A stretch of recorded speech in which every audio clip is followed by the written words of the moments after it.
Hi, and welcome back to Beans and Bezels. Instead of doing this at the very end of my review, I'm going to ask you now to subscribe to this channel if you like these videos. Your support does help, and it means a lot to me. Now that I'm done with the self-promotion, let's get to the review. A few months ago, I reviewed my first Revelot watch, the Admiral R10 GMT, and came away thoroughly impressed. For under $350, it delivered exceptional build quality, finishing, and quality control, making it an easy recommendation for anyone looking for an automatic GMT in that price range. Since then, has released a few more models, but the Terra immediately caught my attention with its World War II Dirty Dozen design inspiration and its generous use of 3D ceramic lume blocks for the numerals. Given my love for watches with strong lume execution, I reached out to them to review this piece, and they sent me the forged carbon dial variant, which takes things even further by infusing luminous material into the carbon dial itself. This particular model comes in a bronze case, though a steel case version is also available, along with a variety of dial colors and textures. With the retail price of just over $375, the Terra sits in the highly competitive microbrand space, but based on what I've seen from Revelot so far, I had high expectations going into this review, and they delivered in almost every regard. Let's check it out. The Terra has a well-proportioned and thoughtfully executed case that blends vintage inspiration with a rugged, modern twist. I measured the case at 38 mm in diameter, 43.75 mm lug to lug, and 11.65 mm in height, with about 1.75 mm of that height coming from the boxed sapphire crystal, a nod to classic mid-century designs. The tin-based bronze alloy case is beautifully finished, with a mix of brushed and polished surfaces that elevate the overall look. The design immediately reminds me of watches from the 1940s and 1950s, featuring welded lugs and oversized crystals, but unlike those primarily dressy timepieces, the Terra takes those elements and infuses them with a sportier, more rugged character. The case is predominantly brushed, with vertically brushed case sides and matching brushed lugs, while subtle polished accents between the lugs and along the stepped bezel add just the right amount of refinement. One of my favorite details is the large pocket watch-inspired 7.5 mm screw-down crown at 3 o'clock, which features deep knurling for easy grip and operation. The crown and tube are well machined, offering smooth winding and setting, and as a bonus, the crown is lumed, which looks absolutely fantastic. Flipping the watch over, you'll find a solid stainless steel screw-down case backed with simple etched text. Nothing overly decorative, but functional and fitting for the watch's tool watch nature. With 100 meters of water resistance, the Terra is more than capable of handling daily wear and adventure, making it a versatile, well-built microbrand piece that stands out in its price range. What I love about the Terra's dial is how faithfully it follows the World War II Dirty Dozen design language, while simultaneously introducing modern materials that give it a contemporary and unique character. The forged carbon dial is left somewhat exposed, allowing you to see the randomly scattered carbon fiber chunks, which creates a dial that is incredibly dynamic. It shimmers like in Moses' mosaic dial in certain lighting and even resembles a meteorite dial from certain angles. Surrounding the dial is a railroad-style minute track printed in white, featuring lume plots at every 5-minute increment. The print quality is solid, and while these lume plots are a nice touch, they are completely overshadowed by the large, three-dimensional ceramic lume hour markers. These bold, fully luminescent numerals are exceptionally well finished, and I'm honestly impressed that they were able to produce such high-quality lume blocks at this price point. This alone makes the Terra a bargain in my opinion.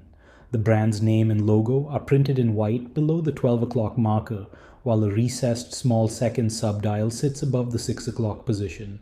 The subdial features a concentric circle texture, a nice vintage-inspired detail, along with printed text in black. The minute hand is painted with lume and has reasonable finishing, though some jagged edges are noticeable upon close inspection. The hour and minute hands, finished in matching bronze tones, feature both brushed and polished surfaces and are filled with generous amounts of lume. The attention to detail across the dial is surprisingly high, and when compared to Seiko watches at twice the price, the Terra's dial finishing and quality control are leagues ahead. Overall, I'm a huge fan of what they have accomplished here, and the design and execution of the dial are among the best I've seen in this price range. The Terra brings a fascinating take on Lume, using carbon infused with luminous material, a concept that has been around but rarely seen in the mass market. It's been used in watches like the $3,000 TAG Aquaracer Solargraph, the $16,000 Graham Chronofighter Superlight, and even the $220,000 Audemars Piguet Royal Oak Concept Split Seconds. But despite not being an inherently expensive material, it remains uncommon in mainstream watches. That said, micro-brands and independents have embraced it for nearly a decade, with brands like Zelos, Dietrich, and Revelot incorporating it into dials and bezels. Surprisingly, this is my first real encounter with the material, and I find it absolutely enchanting. The layered carbon fiber creates a beautiful play of light, while the randomly illuminated sections of the dial and the towering loomed hour markers put on a stunning display in the dark. I have a personal soft spot for watches with block lume indices, and this one delivers big time, with large loomed numerals reminiscent of the Moser Heritage series. The execution of these numerals is impressively sharp, especially considering the price point. The hands are also generously loomed, albeit in a more traditional manner, but they hold their own against the bold numerals.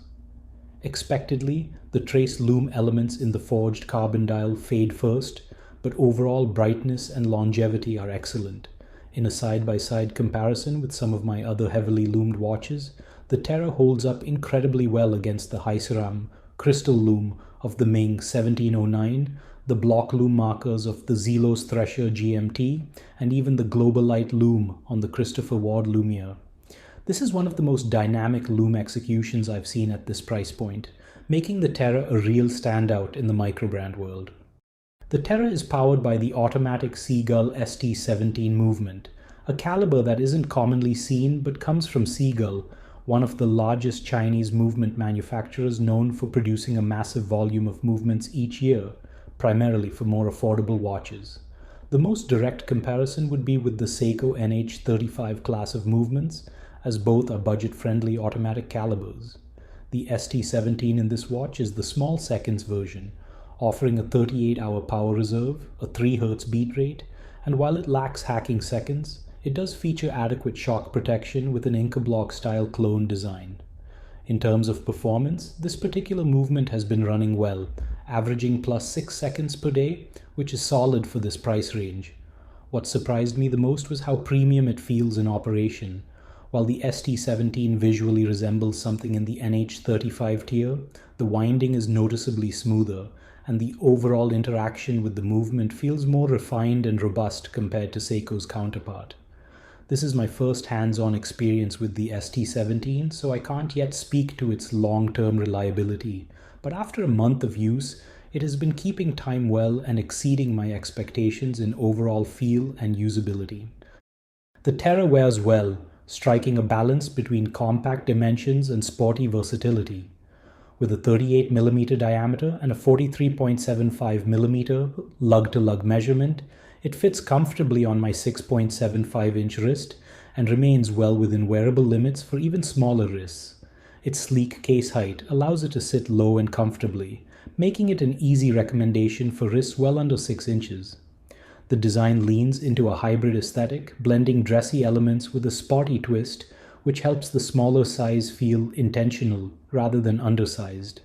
The Terra is available on a variety of strap options, including leather, rubber, and textile, and my review unit came with the hybrid rubber and textile strap.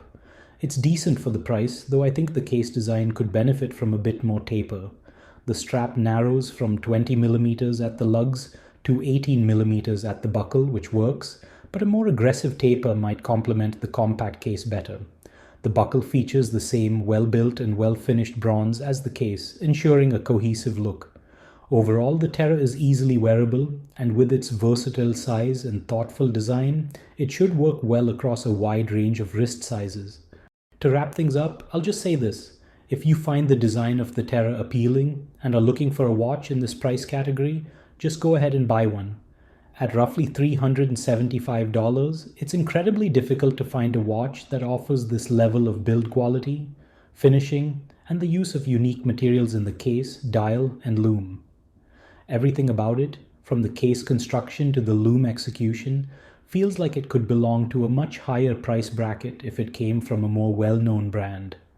The Seagull ST17 movement might be the only factor limiting the watch's upward price mobility, as it would be tough to justify a significantly higher price without a Swiss movement like the Sellita SW200 to satisfy those who equate Swiss calibers with value.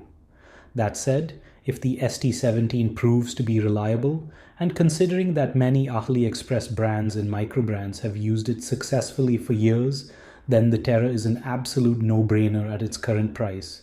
It delivers a watch that feels far more premium than what you paid, making it one of the most compelling microbrand offerings in this range. Once again, thanks for watching, and I hope you enjoyed this review.